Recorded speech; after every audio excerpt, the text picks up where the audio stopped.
तोंडी येथे दरवर्षीप्रमाणे अहिल्यादेवींच्या जयंतीचा हा 301वा सोहळा होतो। गेल्या वर्षी मोठा कार्यक्रम शासकीय झाला होता। यावर्षी सुद्धा मोठा शासकीय कार्यक्रम होतोय। गोपीचंद पडळकर त्यांच्या समर्थकांसह उपस्थित आहेत। गेल्या वर्षी मी त्यांची मुलाखत केली होती याच कार्यक्रमामध्ये। आज पुन्हा एकदा मुलाखत करणार आहे। विषय वेगळे आहेत पण चर्चा होणार आहे। समर्थक भरपूर जमलेत। तुम्हाला विचारण्यासारखे प्रश्न भरपूर आहेत पण या कार्यक्रमाच्या सुरुवातीला रात्री एक प्रसंग इथे घडला। कार्यकर्त्यांमध्ये जरा घोषणाबाजी झाली आणि त्याच्यावर तुमची मला प्रतिक्रिया, कारण दोन्ही बाजूने जोरदार घोषणाबाजी झाली होती। रोहित पवार तुमच्या समोर उभे होते खूप वेळ। नाही जाऊ दे, आज काय त्या विषयाला फार महत्त्व आहे असा विषय नाही। आज अहिल्यादेवींच्या जयंतीचा दिवस आहे, उत्साहाचा दिवस आहे। त्यामुळे सगळे आज अहिल्यादेवींच्या जयंतीमध्ये मग्न आहेत। सगळी लोक उत्साहात आहेत, आनंदात आहेत। त्यामुळे असा विषय फार काय महत्त्वाचा आहे असं मला वाटत नाही। अहिल्यादेवींच्या जयंतीचा हा दिवस खरं तर तुमच्यासाठी खूप सगळ्यांसाठी खूप उत्साहाचा, काहीतरी संकल्प करण्याचा, समाजाला काहीतरी देण्याचा आहे। यावर्षी तुम्ही गेल्या वर्षी काय संकल्प केले होते त्याच्यावर तुम्ही सतत काम करता। यावर्षीसाठी नवीन संकल्प काय आहेत? गेल्या वर्षभरात तुम्ही जे तुम्ही ठरवले त्या गोष्टी त्यापैकी कोणकोणत्या आता सध्या पूर्णत्वास येत आहेत? नाही, अहिल्यादेवींच्या जयंतीच्या नवीन संकल्प गेल्या वर्षभरामध्ये धनगर समाजाचे विषय, भटके विमुक्तांचे विषय, ओबीसी, मायनर ओबीसी या सगळ्या विषयावरती सातत्यानं पाठपुरावा केला। अहिल्यादेवींचं त्रिशताब्दीचं जयंतीचं वर्ष असल्यामुळं अहिल्यादेवींच्या काळामध्ये त्यांनी ज्या निर्माण केलेल्या फेरी होत्या, घाट होते, मंदिरं होते, त्याच्या संदर्भातला जीर्णोद्धाराचा खूप मोठा विषय राज्य सरकारनं हातामध्ये घेतला आणि तशा पद्धतीची कामंही राज्य सरकारच्या माध्यमातून सुरू आहेत। माननीय मुख्यमंत्री महोदयांनी चौंडीमध्ये अहिल्यादेवींचं स्मारक भव्य दिव्य करण्याची घोषणा केली होती। त्याचाही अंतिम आराखडा आता अंतिम टप्प्यामध्ये आलेला आहे आणि एक भव्य दिव्य मोठं स्मारक म्हणजे अहिल्यादेवींच्या उंचीला साजेस असं स्मारक करण्याचा निर्णय हा राज्य सरकारनं घेतलेला आहे की जो हजार कोटीमध्ये त्याचं एस्टिमेट केलेलं आहे, तसं बजेट त्याचं आहे। तर हा एक खूप मोठं काम राज्य सरकारने हातामध्ये घेतलेलं आहे। आपण इतिहासावरती जेव्हा बोलतो, अहिल्यादेवींचा इतिहास असेल किंवा बाकी शंकरबा धनगरांचा असेल, मग खूप मोठा इतिहास आहे, एकदम शौर्यगाथा आहेत।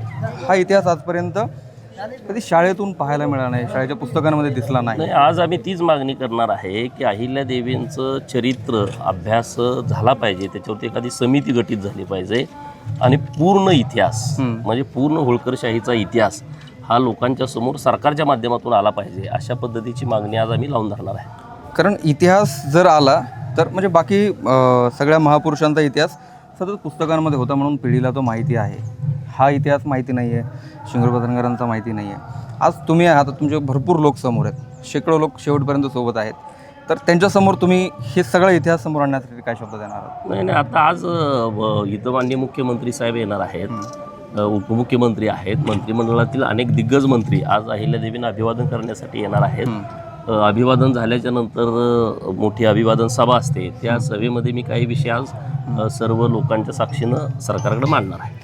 तुमचे लोक सगळे समोर आहेत म्हणून परत एक गोष्ट त्यांना माहितीच असेल, धनगर आरक्षणाचा तुमचा लढा खूप चालू आहे जोरदार गेल्या काही वर्षांपासून। त्याला तांत्रिक अडचणी आहेत, कोर्टात त्याला यश अपयश सातत्याने येत आहे।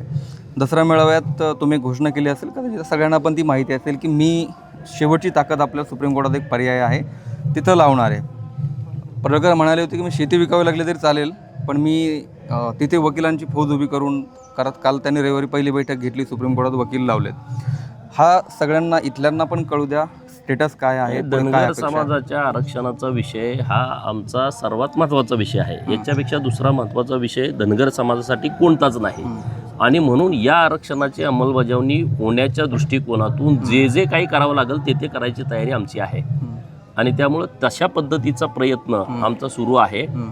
सुप्रीम कोर्टात तर मॅटर सुरूच आहे, तिथं आम्ही पाठपुरावा करतोय, परंतु राज्य सरकारकडे आमची मागणी आहे तुम्ही कुठल्याही मार्गानं धनगर समाजाच्या आरक्षणाची एसटी अंमलबजावणी करा, त्याशिवाय धनगर समाजाचं मागासले पण दूर होऊ शकत नाही। इतक्या मोठ्या संख्येनं असणारा समाज, ज्या समाजाच्या लोकसंख्येप्रमाणे राजकारणामध्ये, सत्तेमध्ये, प्रशासनामध्ये किंवा शिक्षणामध्ये, उद्योगामध्ये त्या पद्धतीचा वाटा नाही आहे आणि म्हणून त्याला एकच पर्याय आहे की एस टी आरक्षणाची अंमलबजावणी.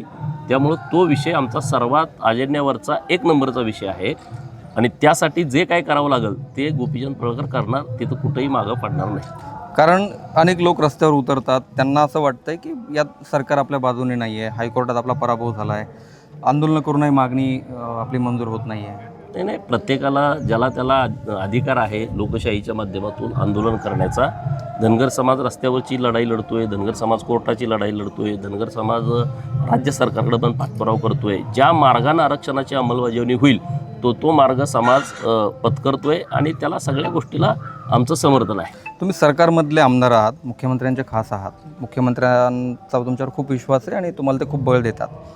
पण एक घटना म्हणजे आता जिल्हा परिषदेच्या महापालिकेच्या निवडणुका झाल्या, जर आपण एक 4-5 जिल्ह्यांची आकडेवारी काढली तर अनेक ज्या आरक्षित जागा आहेत ओबीसींच्या, त्या कुणबी प्रमाणपत्रावरून ज्यांना कुणबी प्रमाणपत्रे मिळाले ते जिंकलेत. कारण अर्थात गावात त्यांची संख्या जास्त आहे, त्यामुळे यांचं प्रतिनिधित्व गावगाड्यातनं आता संपलं आहे काही जिल्ह्यांमध्ये. तुम्हालाही माहिती आहे, तुमच्यापर्यंत तक्रारी आल्यात.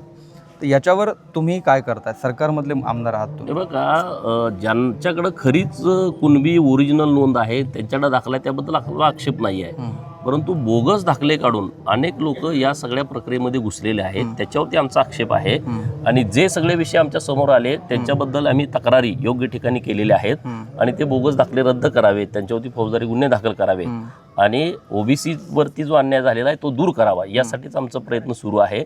आणि तशा पद्धतीचं राज्यभरामध्ये पण असं जर कोणी चुकीच्या पद्धतीचे दाखले काढून या ओबीसीच्या आरक्षणावरती गदा आणली असेल तर तिथं सगळ्यांनी याचा पाठपुरावा करावा. तिथल्या जात पडताळणी समितीकडे त्यांनी तक्रार द्यावी, कोर्टात जाण्यापेक्षा जात पडताळणी समितीकडे तक्रार द्यावी. आम्ही माननीय मुख्यमंत्री महोदयांच्याकडे हीच मागणी करतोय, ह्या कोर्टाचा पर्याय न ठेवता जात पडताळणी समितीनंच हा निर्णय द्यावा. एखाद्याला जर जात पडताळणी प्रमाणपत्र दिलं जरी असलं त्या समितीनं तर ते समितीनं रद्द करावं. कारण धनगडाच्या दाखल्यामध्ये संभाजीनगरला सरकारने दाखले रद्द केले होते, त्याच धर्तीवरती हे सगळे बोगस दाखले रद्द करावेत आणि महाराष्ट्रातल्या सगळ्या त्या भागातल्या लोकांनी याची सगळी शहनिशा करावी, कागदपत्र काढावी. पुराव्याशिवाय तर काय बोलता येणार नाही. सगळी कागदपत्र काढून या सगळ्या विषयावरती त्या बोलावं, कायच अडचण नाही, आम्ही तिथं पाठपुरावा करू. तुम्ही म्हणजे आरक्षणाचा मुद्दा असेल, बिंदू नामावलीचा असेल, बरेच मुद्दे आहेत, मेंढपाळांना ते आत्ताच काही मदत करणं असेल, हे मुद्दे आजपर्यंत कुणी घेतले नव्हते. या मुद्द्यांवर तुम्ही काम करताय, चांगली गोष्ट आहे. या सगळ्या लोकांना त्याचं समाधान आहे, म्हणूनच तुम्ही गाडीतनं उतरलाच की एकच छंद गोपीचंद घोषणाबाजी असते. पण त्या पलीकडे जाऊन तुम्ही आता एक हिंदुत्वाचा झेंडा हातात आहे तुमच्या, नवीन भूमिकेत तुम्ही दिसताय गेल्या 1-2 वर्षापासून सातत्याने.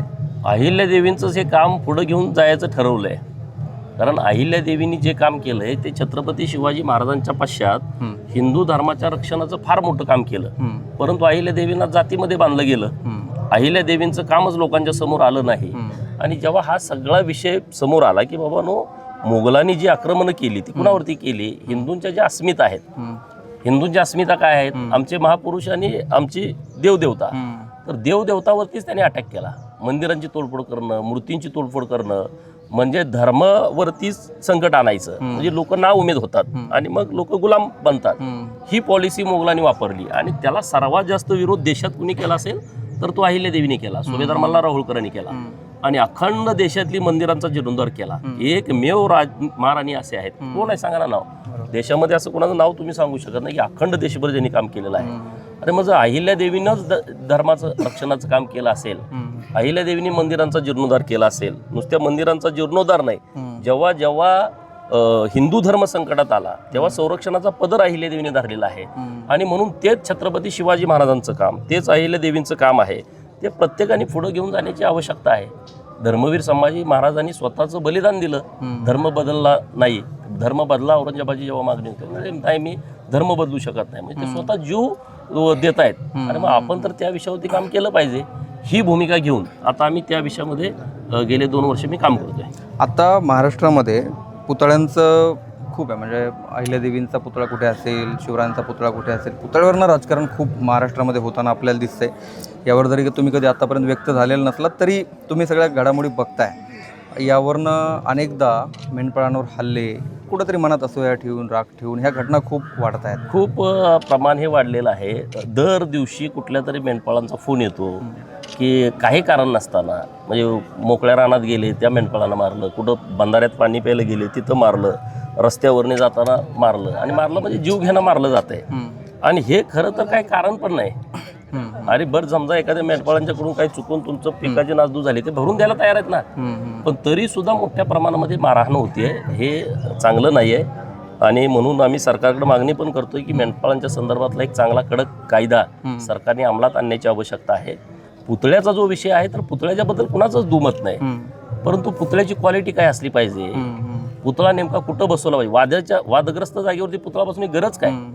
छत्रपती शिवाजी महाराज असतील, अहिल्यादेवी असतील, डॉक्टर बाबासाहेब आंबेडकर साहेब असतील, किंवा महात्मा ज्योतिबा फुले असतील, यांचे काय ही विचारधारा नाही ना की तुम्ही कुठंतरी एखाद्या गावामध्ये वाद आहे, राजकारणाच्या दृष्टिकोनातून वाद पेटत राहील, अशा ठिकाणी पुतळा बसवा, समाजामध्ये तेढ निर्माण करा, ही काय त्यांची विचारसरणी नाही आहे. आणि त्यामुळे अशा पद्धतीनं कुणी चुकीच्या पद्धतीनं जे काम करतायत त्यांना उत्तर द्यायला लोक पण तयार आहेत, आणि सरकार पण योग्य कारवाई त्या विषयावरती करत आहे. काही प्रमाणामध्ये लोकांनी अशा पद्धतीचं वातावरण करण्याचा प्रयत्न केला, सरकारने त्यांच्यावरती कारवाई केली, आणि त्यांचा जो बिझनेस होता ते लोकांच्या समोर आलं. पुतळा बसवणं, पुतळा तयार करणं, हे सगळं लोकांच्या समोर आलं की त्यांना काय या सगळ्या गोष्टीचं पडलेलं नाही.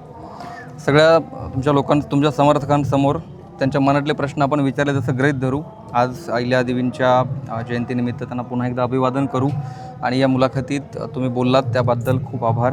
न्यायप्रिय, लोकप्रिय, प्रिय राष्ट्रमाता पुण्यश्लोक अहिल्यादेवी होळकरांचा, पुण्यश्लोक अहिल्यादेवी होळकरांचा.